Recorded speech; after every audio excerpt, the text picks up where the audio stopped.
بسم اللہ الرحمن الرحیم۔ حضرت محمد صلی اللہ علیہ وسلم کا خاندان۔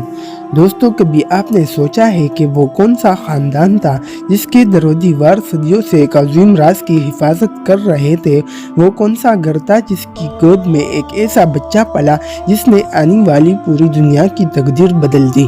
مکہ کی خاموش راتیں، ریت کے ٹیلے اور خانہ کعبہ کے سائے میں پلنے والا وہ نسب جس کا ذکر زمین پر بھی تھا اور آسمانوں میں بھی۔ آج میں آپ کو سنانے والا ہوں حضرت محمد صلی اللہ علیہ وسلم کے خاندان کی وہ کہانی جو صرف رشتوں کی کہانی نہیں بلکہ پاکیزگی، غیرت، امانت اور عزت کی زندہ مثال ہے۔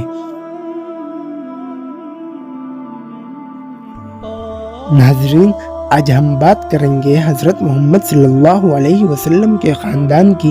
یہ وہ خاندان ہے جسے اللہ نے خود منتخب فرمایا، جسے نسل در نسل پاک رکھا گیا، جس کے ہر فرد نے اپنی زندگی سے تاریخ پر گہری مہر ثبت کی۔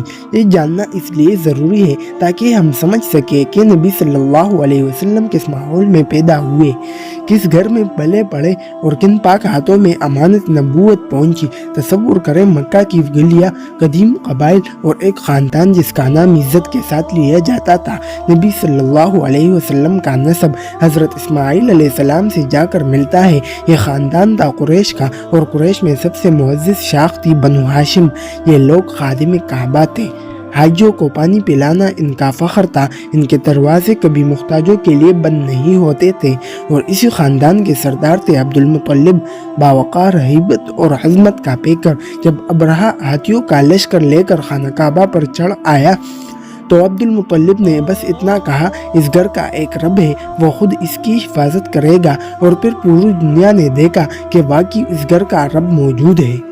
نبی صلی اللہ علیہ وسلم کے والد حضرت عبداللہ، خوبصورتی، وقار اور کردار کی بہترین تصویر، لیکن تقدیر نے انہیں بہت جلد بلا لیا۔ یہ وہ دکھ تھا جو نبی صلی اللہ علیہ وسلم نے دنیا میں آنکھ کھولنے سے پہلے ہی جیل لیا۔ اور ماں سیدہ آمنہ رضی اللہ عنہا، خاموش، صبر، وقار اور حیا کا پیکر، وہ جانتی تھی کہ ان کی گود میں کوئی عام بچہ نہیں تھا بلکہ وہ امانت ہے جس کا ذکر کتابوں میں ہو چکا ہے۔ لیکن آزمائش یہاں بھی نہ رکی۔ 6 سال کی عمر میں وہ وقت آ گیا جب نبی صلی اللہ علیہ وسلم اپنی ماں سے بھی جدا ہو گئے۔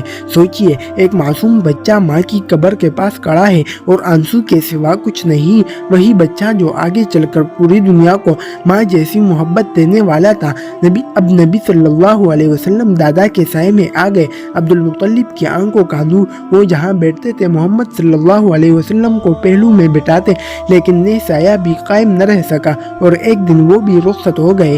اب ذمہ داری آئی حضرت ابو طالب پر۔ غربت تھی، وسائل کم تھے، مگر دل محبت سے بھرپور تھا۔ ابو طالب نے نبی صلی اللہ علیہ وسلم کو اپنے بچوں سے زیادہ عزیز رکھا۔ تجارت کے سفر میں ساتھ لے گئے، دشمنوں کے مقابلے میں ڈال بن کر کھڑے رہے۔ یہ وہی ابو طالب تھے جنہوں نے شعب ابی طالب میں بھوک بھی برداشت کی، پیاس بھی سہی، مگر محمد صلی اللہ علیہ وسلم کو دشمن کے حوالے نہ کیا۔ یہ خاندان صرف مردوں کا نہیں تھا، یہ صبر کرنے والی عظیم عورتوں کا بھی خاندان تھا۔ سیدہ آمنہ رضی اللہ عنہا جنہوں نے تنہا ایک بیٹے کو پالا، دایا حضرت حلیمہ سعدیہ جن کے گھر فقر تھا، مگر نبی صلی اللہ علیہ وسلم کے قدم پڑتے ہی برکتیں ہو گئی۔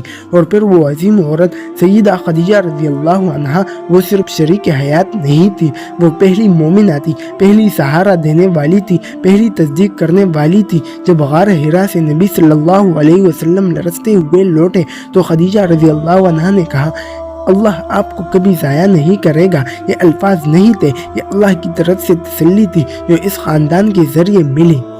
اور پھر وہ لمحہ آیا جس کا انتظار زمین کر رہی تھی اور آسمان بھی۔ اللہ نے اعلان فرمایا کہ میں نے تمہارے درمیان تمہیں میں سے ایک رسول مقرر کر دیا ہے۔ بنو ہاشم کی وہ گلیاں جہاں کبھی یتیمی کی آہ سنائی دیتی تھی اب نور سے بھر گئی۔ جو خاندان کل تک قریش کا فخر تھا آج پوری انسانیت کا فخر بن چکا تھا۔